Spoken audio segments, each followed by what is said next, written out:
This video will save you 4 hours every single day. How do I know this? Because the average human spends way too much time on their phone. The average person spends 4 to 5 hours every single day staring at this thing. I have a question for you. What would you be able to do with 1460 hours every single year? I've been experimenting and I've been making a few changes to my phone that has drastically reduced the time that I spend on my phone. As a person that does spend the 4, 5, 6 or even 7 hours on their phone every single day, I am telling you that these changes have allowed me to spend downwards of 1 hour on my phone. Trust me, I know that an hour on your phone every single day sounds somewhat crazy. If you are mindful and intentional with your phone usage, an hour a day is not that far off. If you're able to implement these changes, you will have regained control over 1460 hours of your year. And that is time that you will probably spend just scrolling and doing things that do not bring any value to your life. Now, I will get over the 4 changes that I made to my phone. The last tip that I have for you is probably the most important one, so stay tuned for the end. The first change that I made is just turning on silent mode. Having your phone on silent mode will save you from unnecessary notification sounds that your phone emits when you get a notification. Most of the time, these notifications are just pure distractions. Me personally, I am a person that is really distracted. For me, it's really easy to lose focus on the task that I have ahead.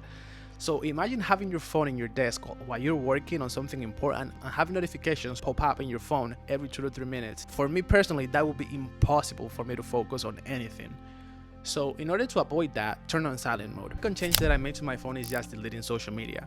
As of right now, I only have social media on my computer and on my tablet, which I use to post videos to YouTube, Instagram, and just run the business. I know for a lot of you guys, it's something unthinkable to delete social media. You might think, how are my friends gonna contact me? How am I gonna keep up with the world? And trust me, those are all amazing questions. I've realized that friends, if they really want to contact you, they will reach out through instant messages. Regarding with keeping up with the world, I want to try this exercise with you. I want you to try to remember one story that you saw yesterday. Can you name one?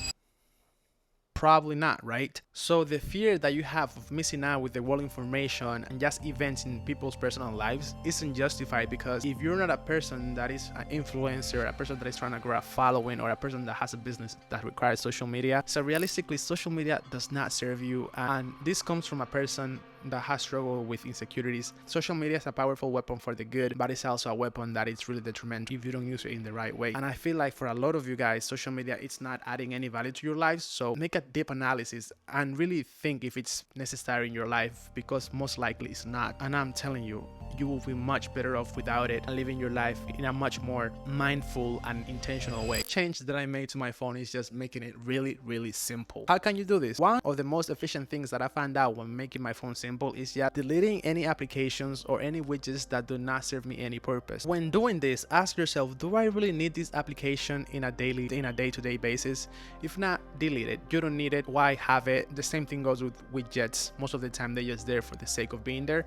So just make your phone really simple and minimal. That will make your phone much less attractive. The tip that I have for you guys is to make your phone really boring and inconvenient to use. I want you to use your phone as candy, right? If you have candy in your house, it will be really easy to eat it, right? Because it's already in your house. You just gotta go to the cabinets, get the candy and eat it. Now imagine that you don't have any candy at your house. Now it's really inconvenient to actually get the candy, because now you have to get dressed, put your shoes on, get outside, walk for probably 5 to 10 minutes to go to the convenience store, buy the candy and eat it. So you see how inconvenient that is. You see how many steps you need to take in order to actually get to that candy. It's really inconvenient, right? It's much more less likely that you will actually go out and eat the candy. The same thing goes with your phone. The most effective thing that you can do is just turn off raise to wake and double tap to awake the phone. These features make your phone extremely easy to use, because you just double tap it and you're able to use your phone. And Face ID these days is so fast that you just literally have to look at your phone for 1 second and it's already unlocked. So literally all you have to do is get your phone out, tap it twice, and then your Face ID is already unlocked, so you're already inside your phone. That is exactly what the big corporations want. They want to make the process of using your phone to have the least resistance. But turning off these features will allow your phone to be much more inefficient to use. You will find yourself, because that happened to me,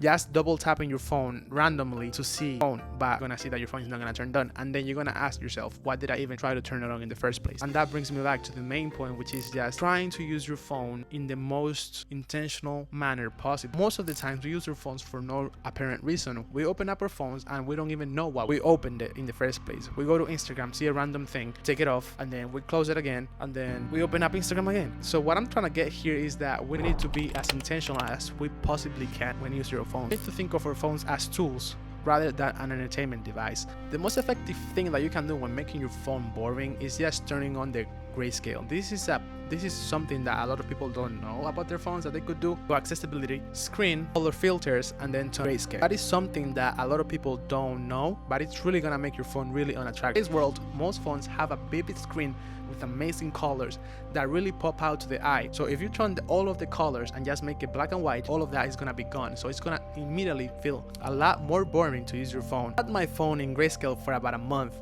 and trust me, it's no fun to use because it kills any dopamine that comes out of using your phone. But that is exactly what we want. So those were some of the changes that I made to my phone in order to take back control of my time. I want to leave you guys with something important, and that is that every change is difficult. These phone settings are gonna be super weird at the beginning, but trust me, if you stick through this, you're gonna be able to take back control of your time, actually use your phone intentionally, which is gonna translate to other aspects of your life as well. Now that you're gonna be able to take back control of your time and free up 4 hours of your day, so with these new 4 hours that you have now in your days, you can go watch this video and implement it with self-improvement.